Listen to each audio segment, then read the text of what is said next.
Well, hello, everybody. My name is Dr. Ken Gordon, and we have the wonderful honor and privilege of being with the best-selling author Gary Zukav right now. Gary Zukav, as most of you know, because I know most of you have read it, because there's over 6 million copies in print, wrote the wonderful Seed of the Soul book, as well as the Dancing Wulai Masters and several others.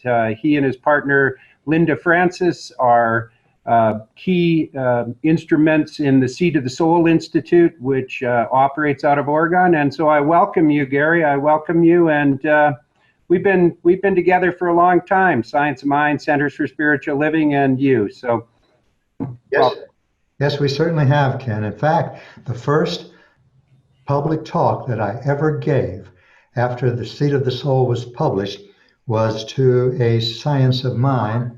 Although it was called a little differently then. It was a gathering that Peggy Bassett sponsored in Huntington Beach, and that was about 26 years ago. So that's how long Centers for Spiritual Living and I and Linda have been co-creating. Well, that's wonderful. And we're so honored that you wrote in the June magazine that you were the feature author there, and it was a beautiful article. I enjoyed it immensely. And you, in the article, are talking, of course, about creating authentic power. And how do you suggest people align with that power and fully realize it in their everyday lives? Well, authentic power is the power of your soul. Authentic power is created by aligning yourself with the intentions of your soul. And those are harmony and cooperation and sharing and reverence for life. And I know that everyone who is listening to this video agrees with that. But the question is, how do you do that when you're angry, or when you're jealous, or when you're depressed, or manic, or superior, or inferior, or enraged? Well, you can't.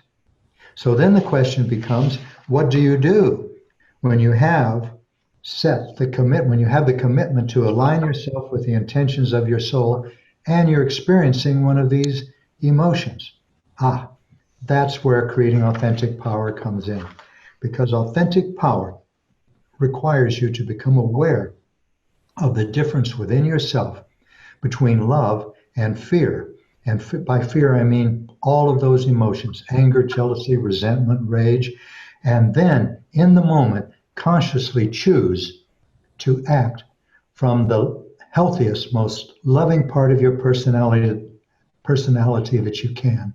For example, a part that's grateful or appreciative or caring or patient or content, instead of acting out or acting from the anger or the jealousy or the resentment. When you do that, you challenge a frightened part of your personality and you cultivate a loving part of your personality.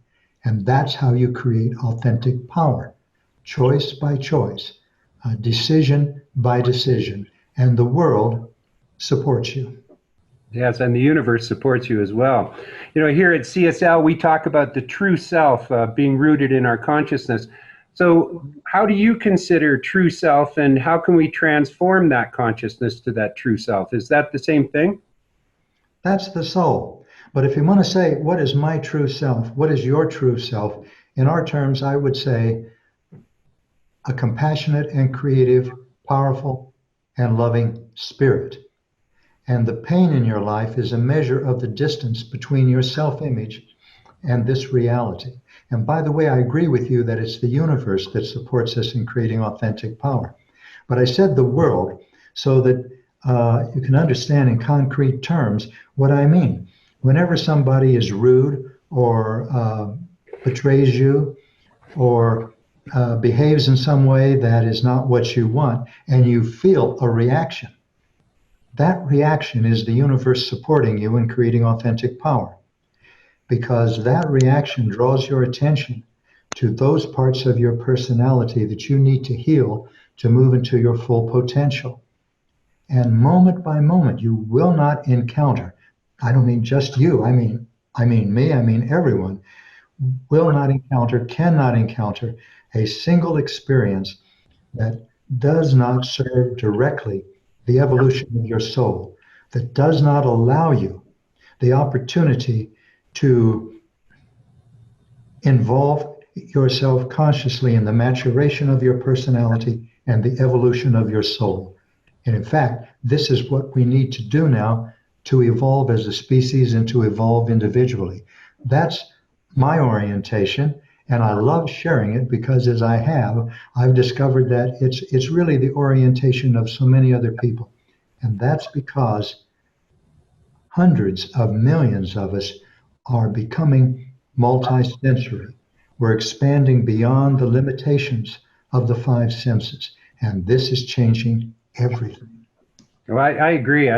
You know, what we're doing is we are consciously choosing to move into evolution. It seems humanity has come to that place where it has that ability now. And I know you mentioned it in your article when you talked about the old male and the old female and the transition into the new male and the new female. Would you like to give us a few words on that? Yes, I would love to. When I first wrote about this 26 years ago, a little more because that's when the book was published, the new male and the new female were so appealing to me, and I thought, can I really share this? Would it really happen? The old male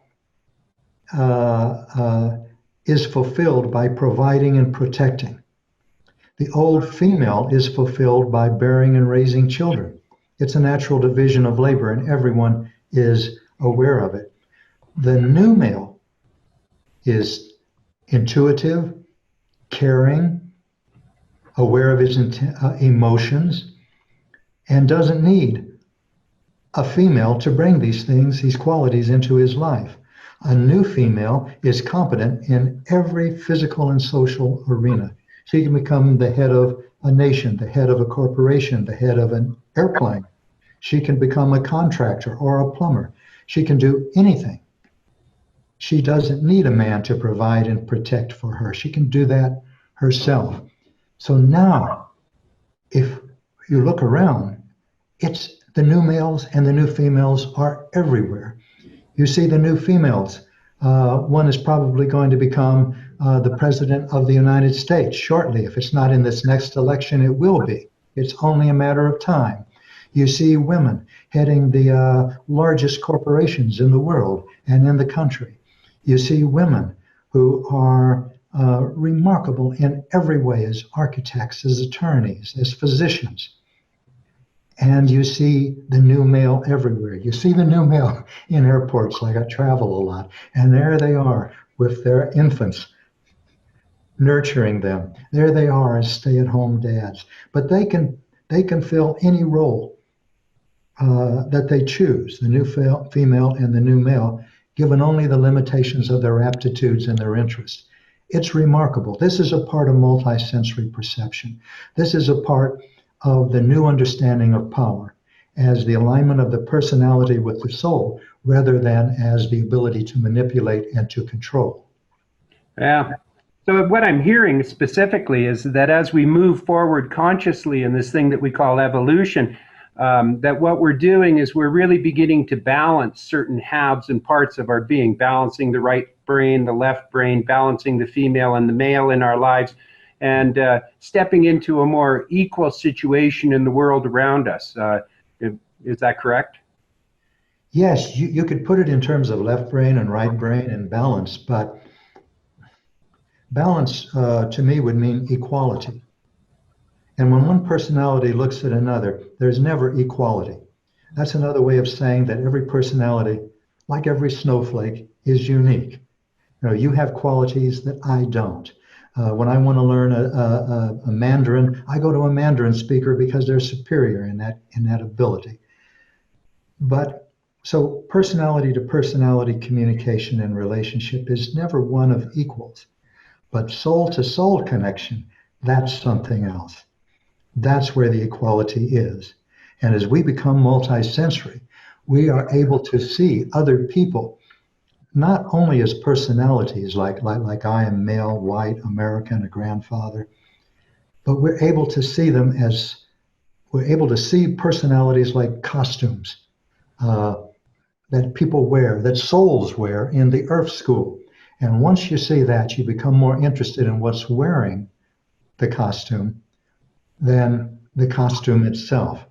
And that is a soul-to-soul connection. That's equality. Yes. When you can see the namaste, when you can see the spirit in another person and see the truth come out in them, I totally agree.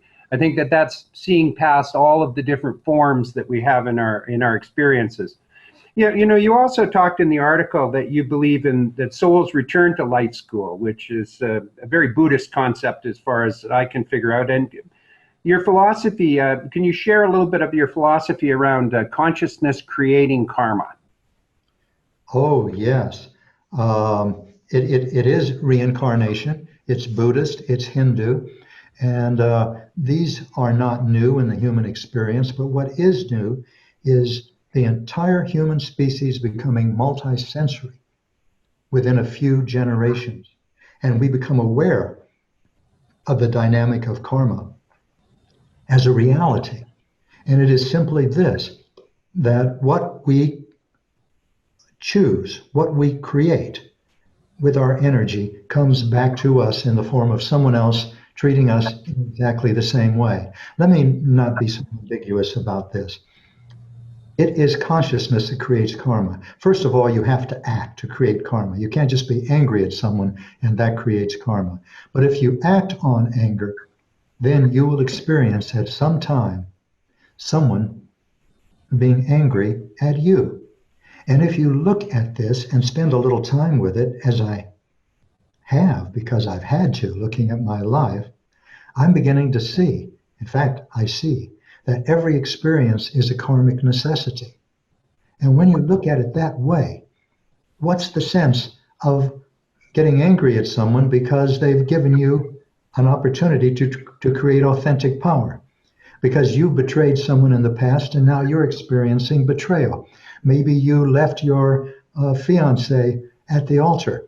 Maybe in another lifetime of your soul, a platoon leader betrays you and abandons you to the enemy. But in some way or another, you experience the betrayal that you yourself brought into the experience of another person.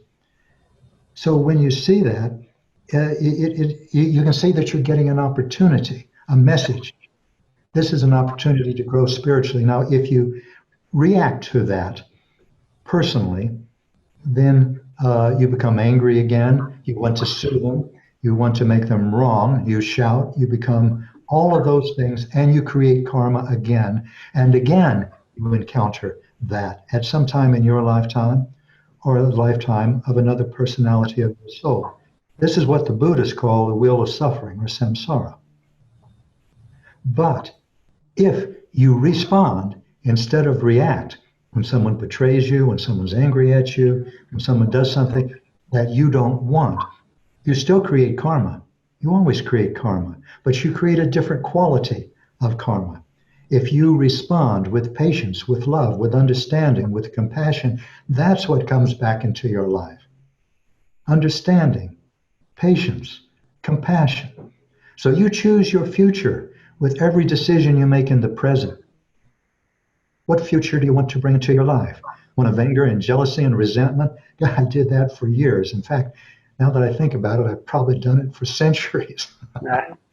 But now I am changing that because creating authentic power requires entering your life consciously at the point of choice and deciding the energy with which you will infuse your deeds and your words, and that creates your karma. Oh my gosh, that's this. When some of our colleagues in Centers for Spiritual Living met with the Dalai Lama, and they gave him a science mind text, and the Dalai Lama read it, and the next time he got together with them, he said, "Oh, you folks are Buddhists. So what you're talking about is, oh, you're science of mind. That's exactly like." That's what I'm finding is that the truth of the world, the true, what is true is true is true. What's happening is it's coming to light in so many different places, so many different areas. There seems to be a maturation process that's taking place to a large part of society, and it's showing up in the world. However, there still seems to be some dragging loose ends that are in existence out there. How do you think that we could effectively help motivate them and move that forward so that we can speed up consciously this evolutionary awakening? By creating authentic power, Ken, if I'm trying to speed up someone else or change someone else, I'm pursuing external power. I want Right. to manipulate them and control them. I want to change them so I'll feel better and more valuable and safe. If my intention is to give, to support, to change myself because I don't want to be an angry person, I don't want to contribute jealousy and resentment and violence and anger. You know, I used to be a Green Beret officer, so I know what it's like to act from insecurity, which means the pain of powerlessness. I know what it means to need admiration or appreciation, or to try to change people so that they'll relate to me the way I want. And then, well, let me get back to what you said. You said there's some sort of loose ends, some hangovers. There certainly are. It's the entire world that we've inherited. Look around us and you'll see all of our social structures. You'll see what we're doing. We'll see all the collective levels in which we as individuals participate, and you'll be able to see that the energy of the soul is entirely absent from most of those collective levels, entirely absent from interactions between nations, interactions between corporations. The energy of the soul is absent from almost all interactions, and yet this is the world into which we are waking. This is the world in which hundreds of millions of us are becoming multisensory. And we're thirsting for harmony and cooperation and sharing and reverence for life. And we look around us and we see a world of discord, competition, hoarding, and exploitation, a world in which life is a cheap community. The only way to change, in other words, it's a world that's built on external power. Right. And the only way to change a world that's built on external power is to contribute something else to it than external power, to create authentic power. And the only place that I can create authentic power is in me, when I'm angry. That means when I'm aware that a frightened part of my personality has become active and it's angry or jealous or resentful. And choosing in that moment to feel it, to experience it, never to repress or deny or suppress an emotion, but to feel everything, to be aware of its thoughts, which will be judgmental and critical and comparative, and then to choose to act from love. That's authentic power in a nutshell. Well, very well said. So let's just take that same idea and grow it, expand it a little bit. You know the micro macro of consciousness. There's the individual consciousness. Perhaps we'll call that the micro, and the macro consciousness would be the consciousness of our society itself. So when you're talking about a lot of the old systems, what I'm hearing you talk about is them being closed down, rigidity, trying to hold on to the past, not being open to the change. Where do you see us shifting? Do you think that this shift that we've got in consciousness that's happening in the individual, which must become manifest and demonstrated in the macro, do you think that this is the something that is going to happen effectively? And where do you see us 10, 15 years down the road? Or let's put it even another way, another 25 years or 26 years, like the distance it's been since you wrote The Seed of the Soul? I am very optimistic, but not about my ability to change other people, because I know, number one, I'm not very good at it, and number two, it's not anything I even want to try now. I intend to change myself. I intend to contribute in my life the intentions of the soul. And as I do, I begin to manifest them in all of the collectives in which I participate.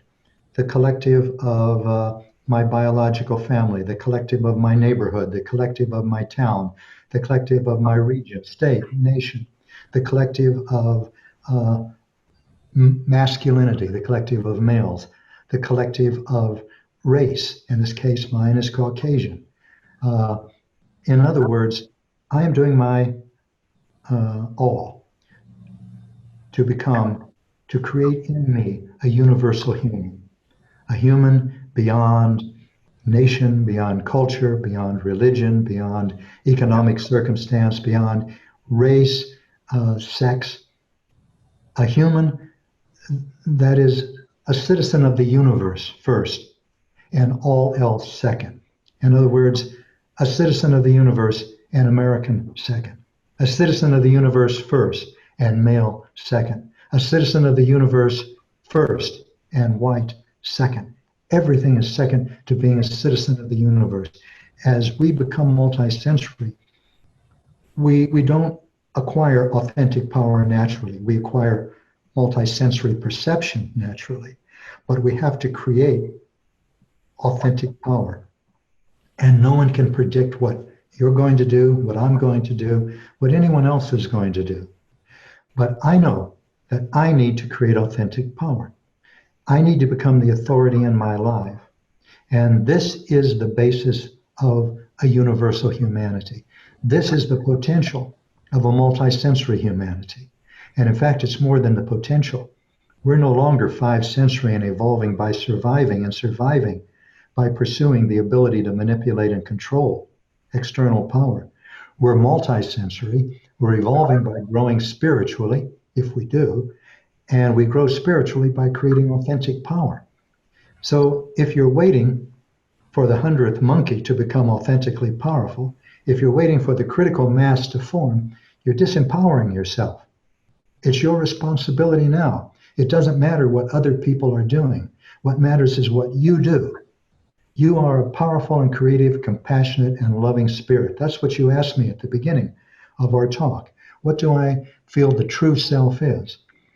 And I feel that as anyone begins to create and to relate from that perspective, then your words become important to you. They carry consciousness, and you try to choose them as best you can. Your actions become very important because they create your future. They contribute to the evolution of your soul, and they contribute to all of the collectives in which you participate.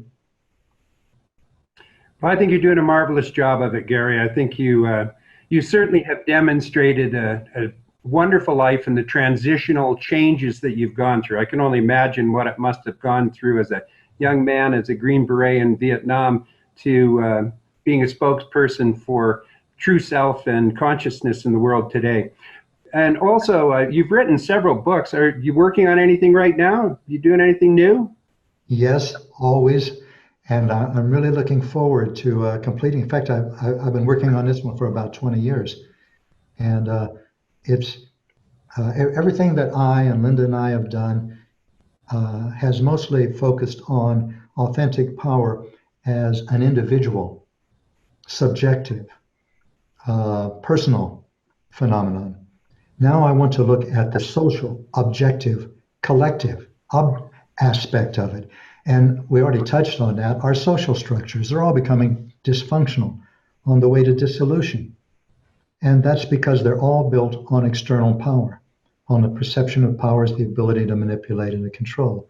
And so I'm in the process of looking at each of these structures and showing how they're based on external power, and showing how new alternatives are coming into being based on authentic power.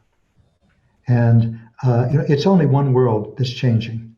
And so it's not as though you can change and the world doesn't.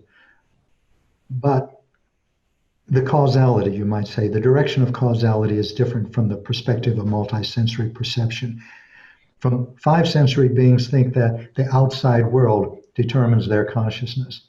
Multisensory personalities are beginning to see that it's their consciousness that shapes the outside world, that what's in front of their eyes is less important than what is behind their eyes. And as they begin, as I began, as you begin to create consciously with love, to consciously challenge fear, I change. And that's how I contribute to the world changing. If I'm spending my life and my energy trying to change someone else to make the world better, I'm only giving to the world what it is already built on, external power. It doesn't need more. It's not going anywhere that way. Well, thank you, Gary Zukav. I've enjoyed it immensely. We're longtime friends, and bless you, and know that we at Centers for Spiritual Living honor and admire you. So thank you so much. Ken, I forgot about something. There is a free gift for Science of Mind. Yes. practitioners in that magazine. Come to our website at seatofthesoul.com, and I think it's /CSL. Yes, But it is. it's in the magazine, and I recorded an audio called The Good, the Bad, and the Spiritual. I hope it's insightful for you, and I'm looking forward to meet. And we've spoken at many CSL churches, and I'm looking forward to continuing that. Wonderful. Bless you. Bless you, Gary. Know you're loved and honored. Thank you so much, Ken.